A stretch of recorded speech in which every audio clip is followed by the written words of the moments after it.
Hey, good morning, everybody. My name is Minda Hartz, and I'm the host of Secure the Seat, your weekly online podcast that helps women of color prepare for their seat at the table. Most of you watch us primarily on LinkedIn, but I know that we have others who are on Facebook, Twitter, YouTube. Am I missing any other place? I don't know. Today we're talking about mental health. I'm so excited to discuss it with you because I actually took 7 days off social media to get my mental health back in order. I have been on a hamster wheel for the last few years, and I really haven't had a chance to unplug from social media because it's part of my job.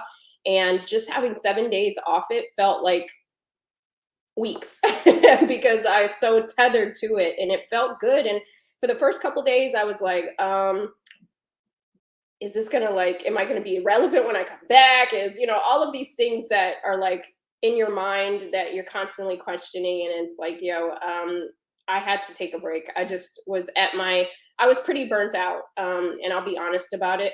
And I still am a little burnt out, but I definitely feel more refreshed those days away. Just actually, and I didn't talk to many people during the 7 days outside of very select few people. And it was just really nice to kind of curate my week. I just rested and relaxed. And I even came up with my next book idea, which is really wild because I didn't think, because I was so burnt out, I really didn't want to write anymore. And I wanted to take a break from it. And when you have some clarity, when you have some peace, when you have some space and some grace, and you can have a clear thoughts, it came to me what the next book is. And so I'm super excited. I've told 3 people in my orbit the idea, and all 3 were super, super jazzed about it. And I can't wait to share more with you. I'm going to share it with my agent this week, and so we'll see what she says. But I'm super excited. It's definitely I think I have another bestseller on my hands, and I couldn't do any of the work that I do without all of you. So thank you for supporting all 3 of my book babies, The Memo, Right Within, and You Are More Than Magic. And so the next one, I'm super excited about. I haven't been excited about much lately. I think that's part of my mental health just being where it is. But the other part of it is that today I want to dedicate today's show to Brittany Griner because she has been detained in Russia for, I think, 4.5 months, I believe. And so I just want to if we could all just send some healing to her, some comfort, some peace, because I can only imagine how her mental health is right now. And so she's 31 years old. I don't know if you could imagine being detained in Russia at a time like this or any other time, but that is a lot. I can only imagine on her and her family, her team, those sorts of things. And so I am repping this WNBA t-shirt today in honor of her. And so if there's anything that you could do to support her, if there's any online petitions or just letting people know about her story, putting pressure on the government to make sure that we get her back, that is very, very important. And so just wanted to, if you weren't familiar with her, definitely Google her because she's one of our own. And so we want to make sure that she is able to come here and come back to her life and thrive. We want that for her. So anyway, how was your weekend? If you're watching us live right now, I hope you had a good weekend and all the things. And so we're going to get into today's show. I'm really excited about our guest today, Natasha Bowman. I feel like we have met 100 times, but we actually have not. And we've been online soul sisters.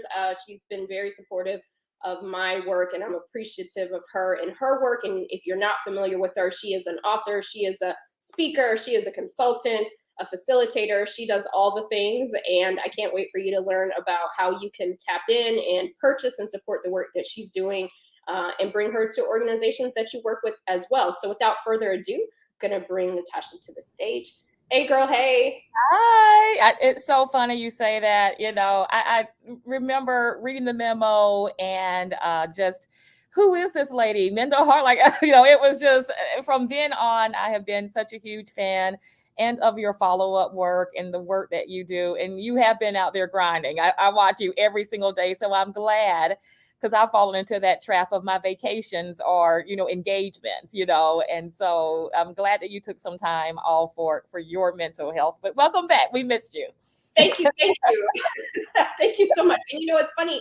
Sometimes we think we have to like go somewhere to get the break. And literally, I just was in my house, just relaxing, and just taking a break. And it was just felt really good. So thank you for that. And I know the work that you do, first of all, congratulations on being a LinkedIn top voice this year for mental health amongst a lot of the other things.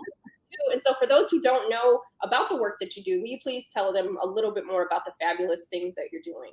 Yes. So my career, took a pivot into mental health, an unexpected pivot, if you will, last year.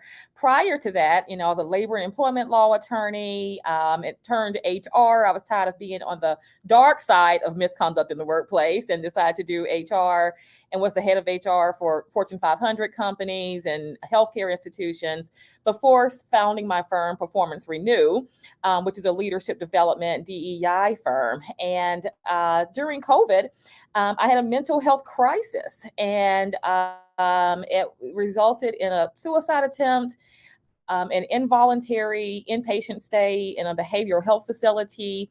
And while I was admitted, I was diagnosed with bipolar disorder. And after doing, so much reflection on that, as you can imagine, being diagnosed with a mental illness at 43 years old, you're like, what is this? And is this the end of my career? My mind automatically went to, how is this going to impact my career? Not even my family or anything else, my career. And as you know, when you already have so many dimensions of diversity, I'm already, a Black woman, I'm a woman, and now I have a mental illness. That's just something else for, to be a barrier for me. And so I had a couple of choices to make, and it was either to, sulk in my mental illness and call it quits, or keep it a secret and go on as if it didn't exist. But after a few months of contemplation and sharing it with, talking about it with my family, I decided to go very public with my story. And the response that I got was so overwhelming. And that response was very similar to my sentiment of, I wish I could be as brave as you and share my story, but I'm afraid of how it's going to affect my job. So with that, after receiving thousands of messages with that same theme, I founded a nonprofit, the Bowman Foundation for Workplace Equity and Mental Wellness.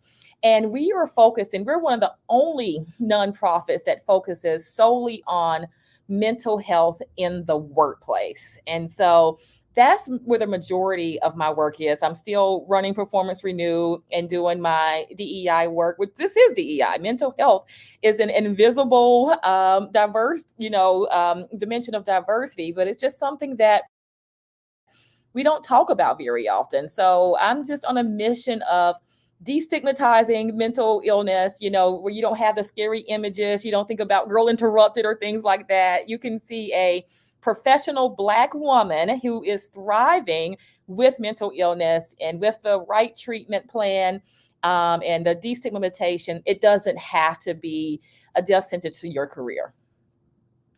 Oof. First off, thank you. Put some ones in the chat for Natasha. Send some love, because it takes a lot to speak your truth. It takes a lot of bravery and courage to be able to invite people in.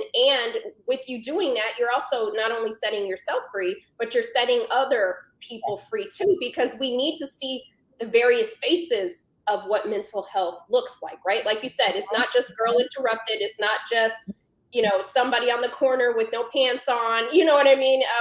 Asking, it's that, yes, and, and I just want to say thank you for that, because we have to talk about it. And the more we talk about it, then we normalize it. So the question I want to ask you, just to dig in a little bit more, is what was the step that you took? Because I know there's somebody watching us right now, or will watch us, in the coming weeks, and they're like, I want to share, I want to talk, but I don't know what that looks like. My family doesn't even know what it, just kind of, where should people kind of begin that journey to the next step?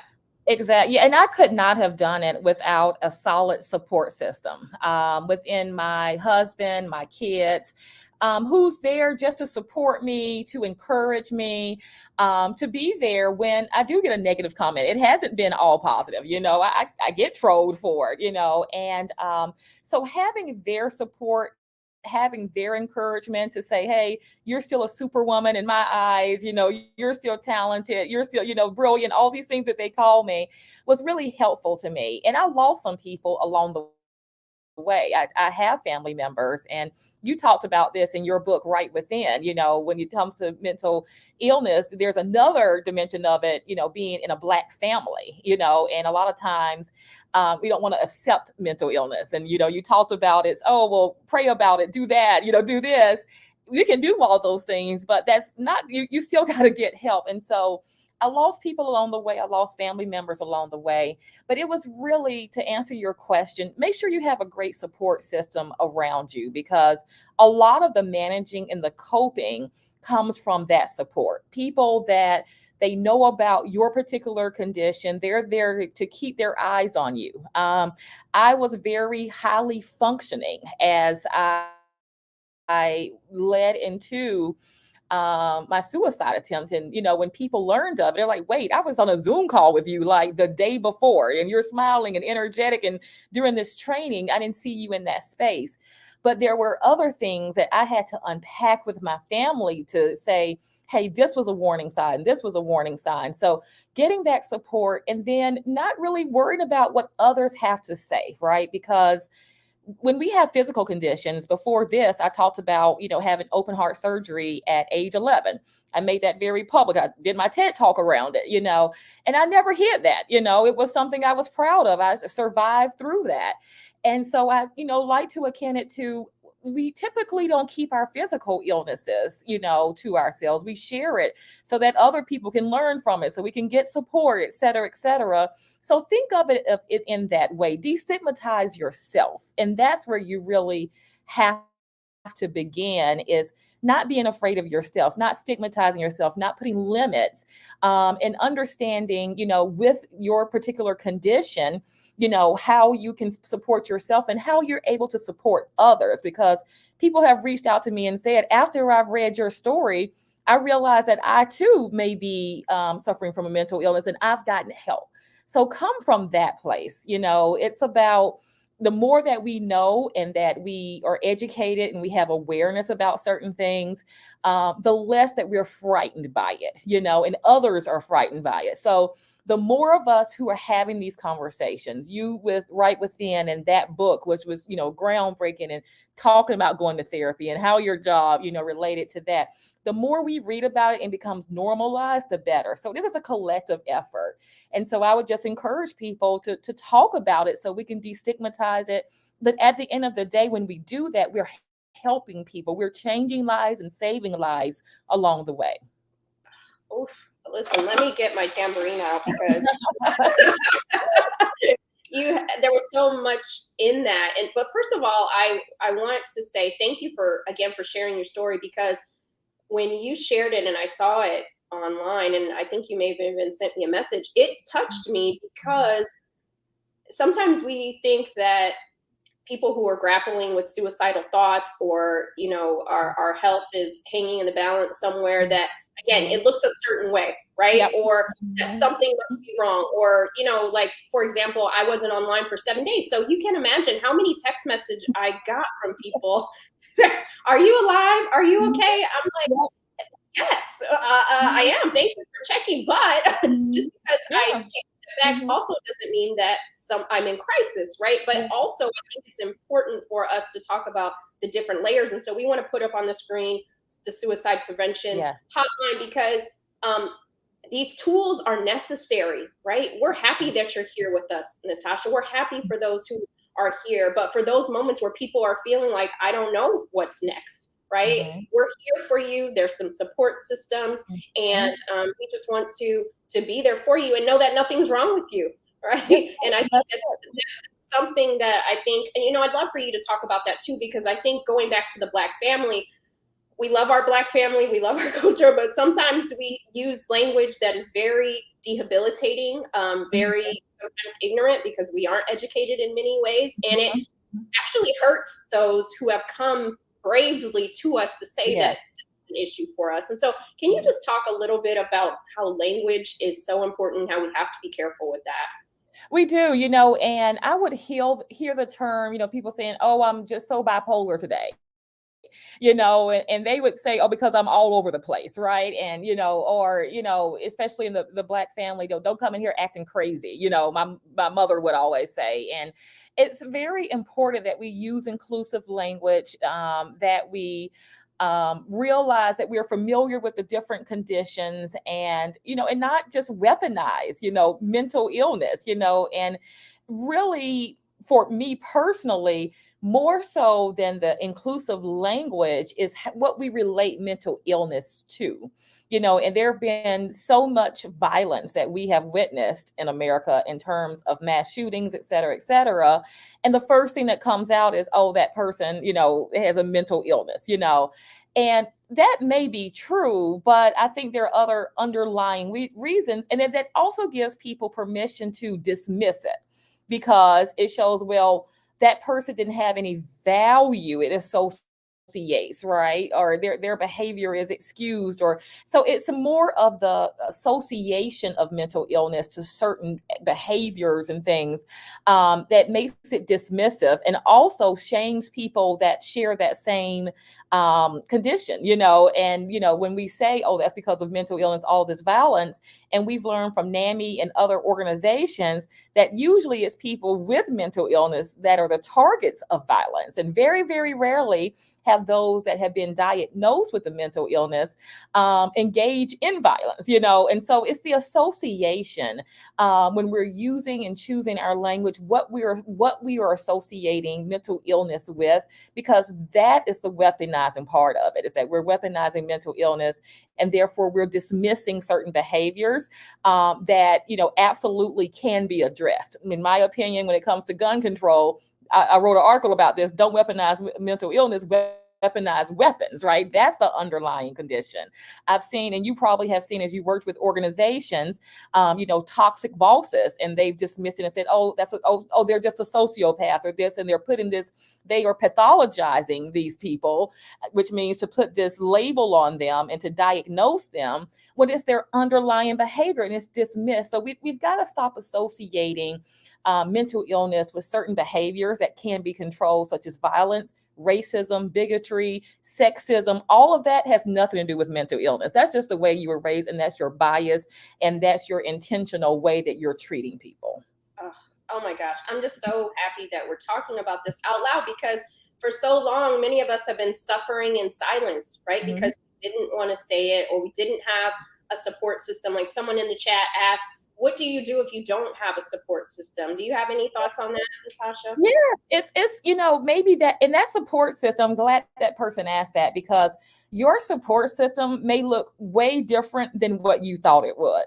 For me, I thought that the family that discarded me would be my support system, and they weren't. So within that support system, in addition to my husband and my kids, I have found people even through LinkedIn, as I've shared my story. That's my support system that I talk to, text every single day. We check in on each other, except just like you said, if I'm missing for a couple of days, I just checking in, making sure everything's okay. So that support system can come in different formats. I think we just have to think about, what does that look like? And it may come from a stranger that we have never met before, and maybe we never will, but that can be your biggest supporter. And that's what I have learned. I have built such a great community and circle of people around me, of people I've never met before. And that has been beneficial. So people are out there. I will be your support system. Reach out to me. But people are out there, it may not be the people that you expect it to be. Yes, yes. And I'm glad you put a point on that, because I write about it in Write Within. Sometimes you do tell people who are closest to you about this issue that you're kind of grappling with, or feelings that you're having. And you don't always get met with the warm, big embrace, right? You don't always get the words that you want, not because they don't want you to be healthy, because they don't always have the tools to support you, right? Exactly. And so find the people who can support you. And like Natasha said, she can be supportive. I can be supportive. It's one of the number that we put across the screen, life coach, church, therapy. There's so many things out there, but know that you are good enough to deserve it. You are good enough to be supported. And even for myself, I think about the language that I use, because to your point, you know, you grow up and you say, oh, so-and-so didn't have their meds, or so-and-so is crazy, or blah, and you start to perpetuate that language, and you don't realize how damaging that can be to others. So I'm very much in the mindset more recently to really check myself on language I'm using. It's not my intention to be harmful, but the impact can be harmful. And so I think if we all can challenge ourselves this week, this month, and moving forward on the language that we use. Yes, absolutely. Absolutely. Yes. Quick, I know you touched, I can't believe our conversation is almost. I knew that would happen. I know. But that means we'll have more to come. And also, I just want to say really fast, if this conversation has triggered anybody, you know, that is also not our intent, but we hope that you were empowered, inspired to learn more about Natasha's story, to read books like Right Within, to support her foundation, because we also want to be able to pass on tools to the next generation so that they don't have to encounter some of these things, and that they don't have the stigma behind help. So the last question, because we are talking about a work context as well, mental health in the workplace, you're hearing more conversation around that, because it's hard not to bring yourself to work, and people are trying to encourage that. So those are the pieces that we bring.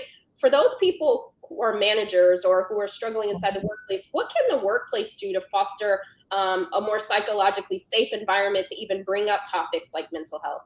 Absolutely. And I'm so glad of the progress that has been made. You know, we're finally not so afraid to mention the word, and some organizations are digitizing, they have apps and things like that. But it's about that management, like you said. So it's about creating safe space for dialogue.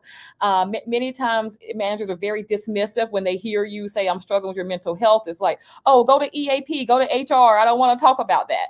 No, I've created a care model. And if you go to my newsletter, you can learn more about that, of how to create that safe space for dialogue, training, you know, about mental health in the workplace, you know, how to have those conversations, destigmatizing it, how to partner better with your mental health solutions provider. I just rolled out today a certification for mental health in the workplace for HR professionals. That's going to be on August 22nd. So if you go to my profile, you can see the link for that. We're creating through the foundation lots of tools, lots of training, but it takes a lot. It's a cultural change, right? So it's about assessing your culture, understanding where your blind spots are in terms of where there may not be psychological safety, starting from there after that assessment to determine, okay, what do I need to do? And then doing an audit of your benefits, right? Is there accessibility to mental health, right? A lot of times we just give medical benefits, but do we audit how many mental health providers do we have in our network? What is that ratio of a mental health provider to the number of employees? What does the diversity look like by mental health? So those are the types of things that we're challenging organizations to look at, to cultivate cultures of mental wellness.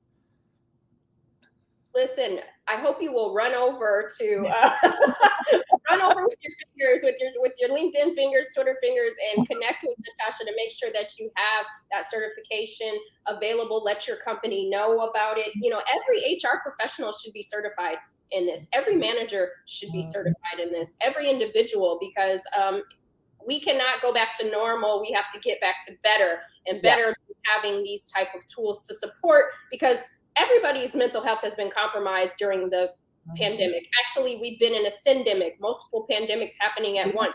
So nobody is in their most healthy. Nobody's right within right now. Nobody is. Okay, so let's all get this good health together. Okay, get this good support. Because, child, some days I'm on the top of the roller coaster, but by 3 o'clock, I'm ready to jump out the seat.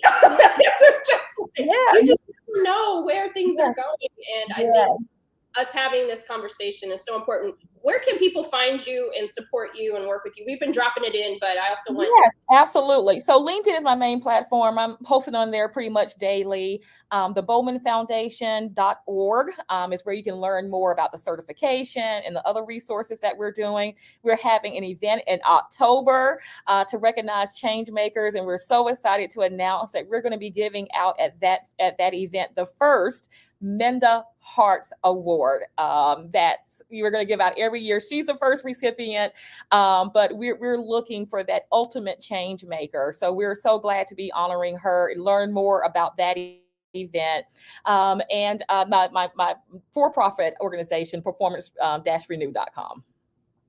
Well, thank you so much. When your team reached out to say that you were going to honor me in this way, tears just rolled down my eyes, because we don't do this work for the praise, for the accolades. We do it to make a difference, but when you are seen, it feels really good. So thank you so much. No, thank you for what you do. You are definitely seen, and thank you for seeing us. You are using all of your spaces to advocate, to be the voice of the voiceless, and it's so much appreciated. So thank you for every space that you take up, and you're using it in such a positive and impactful way. Thank you so much. Thank you so much. Listen, I hope that you will tag somebody in LinkedIn right now, share this episode, because somebody needs to hear it. Grab the YouTube link, share it out, because we all need to be reminded that maybe today your mental health, you might say it's at a 10, I'm fine, but listen, the day is still young, right? Someone might need it. And so let's make sure that we share these resources. Natasha, I am a lover of grits and rap lyrics, and I have to ask you, how do you like your grits, first and foremost? Oh, I'm originally from Alabama, so grits was a staple. But believe it or not, I kind of grew out of grits. I haven't eaten grits in years, but before then it was just butter, a little bit of salt, no sugar, believe it or not. Hey, listen, I knew we were soul sisters for a reason. No sugar. Thank you very much. No, I don't want free grits. No. I love it. Rap lyrics. I know you love Drake, but I got to give a shout out to T.I. My favorite line is, "No matter what the haters say, ignore them till they fade away." That's just, sometimes I have to remind myself of that lyric every single day. Listen, that is the mic drop, and I do like T.I. That is a great lyric, and I think going into this new month, also going into a new week, you will have haters, and we're talking about mental health, so there may be some haters that say some things, right? And we just need to let them fade away. So I love that so much. And because you used a good rap lyric, and because I have the shirt on, I wanted to also show you what shoe I would, if I had shoes. These are the shoes I'd be wearing with the shoe. I'm wearing house shoes right now, but you need a good bowl of grits. You need a dope pair of sneakers and a good rap lyric. And so I appreciate you for that. The other thing I wanted to ask you is, we are all leaders. We don't have to wait for our manager to give us a new title on our signature email. We don't need someone. We don't have to wait for the one-on-one. We all can activate our leadership right now. What is one tip you would give all of our leaders watching today on how to make the workplace better than we found it? Yeah, so it's based on my newest book that came out in May, The Power of One. And it's essentially that, not waiting on positional authority to make change in your workplace. So use your ordinary actions to influence extraordinary change. And sometimes those ordinary actions are ensuring that people are seen, that they're heard. If they're not being recognized by their boss, you recognize them. If they don't have a voice and you do, use your voice on their behalf. We don't have to wait for initiatives or a budget or all those things that we think we need to wait for to create inclusive workplaces. We all have the collective power to do that ourselves. We saw that during George Floyd, when people finally took a pause and said, hey, this isn't right, and that's what we need to do. We need to do more of that collective effort and no longer rely on political leaders, positional authority, and just use whatever power that you have. And each one of us has some influence, some influence of power, using that for the sake of good.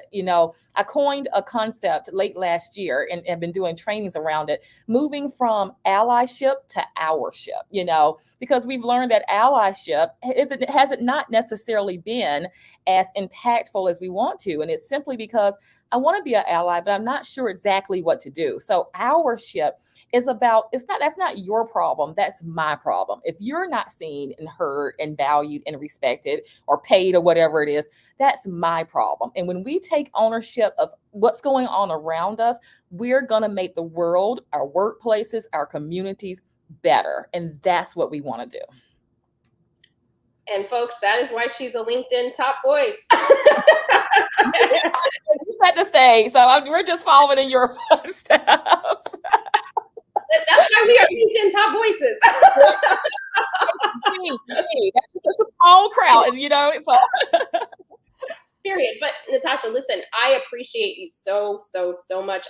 The chat on all the platforms have been going off the chain because people just are thankful for your voice, for your story, just for the reset, because there's a lot going on in our country, and some of these things sometimes impact our mental health. And so it's really important that we have a soft space to land. And if today Secure the Seat has been your soft place to land, make sure you tag somebody so they can have a soft place too.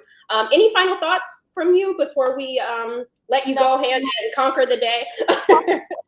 Hashtag Free Britney. I heard your introduction. The WNPA is one of my clients, and in fact, their executive director is being honored at our ceremony as well. So we need Britney home. So like you said, use your power. If that's writing your senator, if that's writing your congressman, Biden, whoever we need to get her back to the United States, to her wife, that's what we need to do. That's heavy on my mind, on my heart.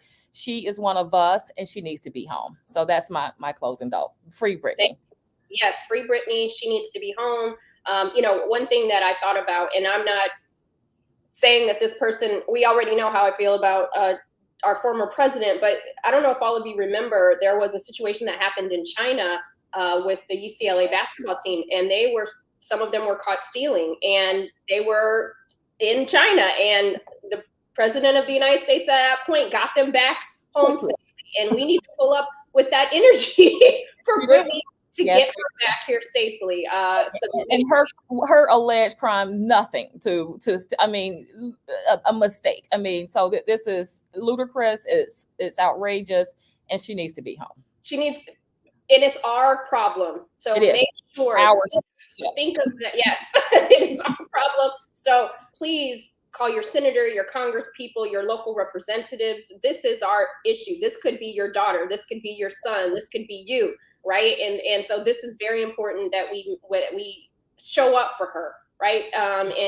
In those ways, and using our platforms in the ways that we can. And so again, thank you for your support, and I will see you on the internet streets. Absolutely, so good connected. Thank you for having me. Thank you. That was such a great show. I hope you'll tag somebody. I hope you'll just take some time for you, think about your mental health, and get the support that you need. It's a new month, so we have a new affirmation. I kept telling myself the old affirmation, which was, we don't chase, we attract. And I'm still on that vibe too, but I know Mike has some new things to add to our toolkit, so we'll bring him up to the stage. Hey, Michael. Minda, how are you? Good, great show, right? Man, amazing show as always, for sure. Awesome. What do you got for us? Bring it home. The affirmation for the month of July in 2022 is, this struggle will not break me. This struggle will not break me. This struggle will not break me, right? It's not about telling yourself that. It's not about affirming that. It's not about repeating that. It's about getting that in your spirit till you believe it, because you have to believe that there's a bunch of stuff going on. We didn't even name a quarter of the things that are going on in this world. We would have to have a 24-hour show just to scratch the surface, right? This struggle will not break you, me, your family, your wife, your husband, your boyfriend, your girlfriend, your kids. it will not break you. The mistake you made will not break you. The mistakes people have made against you will not break you. We cannot let these things break us. Sometimes our mind tells us, you did that, you made that mistake. Now dwell on that. What do those people think about you? How do they feel about you? That's none of your business, though. Remember, we always talk about that. That is none of your business. Their opinion of you is none of your business, because you may have changed since last year. You may have changed since last week, but they haven't taken the time to ask if you've changed or not. So that's none of your business. We've established that. But this struggle right here that you're currently going through, it will not break you. Do not give up right now, because on the other side, there's peace. On the other side, there's joy. Joy is coming in the morning. I don't know when your morning time is, but it may be tomorrow. I don't know. Let's make morning today, right? God has got a plan for you. You have purpose. You have reason. You have all these things working in your favor. Do not let one mistake, one person's opinion, one thing define you. This struggle will not break you. I promise. Don't give up now. Let's do this. Cue Beyonce.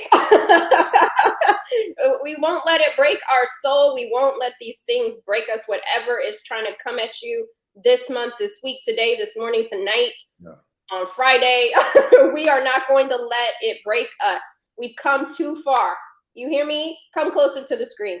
You have come too far to let it break you. Like Mike said, those decisions that we've made, those things, don't play those things on a loop. You know the decision might not have been the best. You know that person might not have been the one. Whatever it is, let's put it in the rear view and we move forward, because it's not going to break us. Today starts a new day. It's a new month. We're not letting it break us. What's for us won't miss us.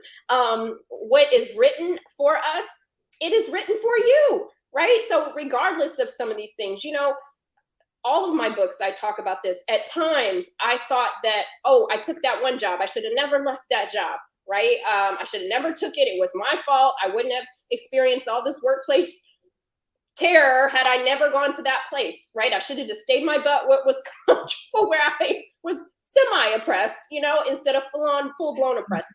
But the struggle did not break me.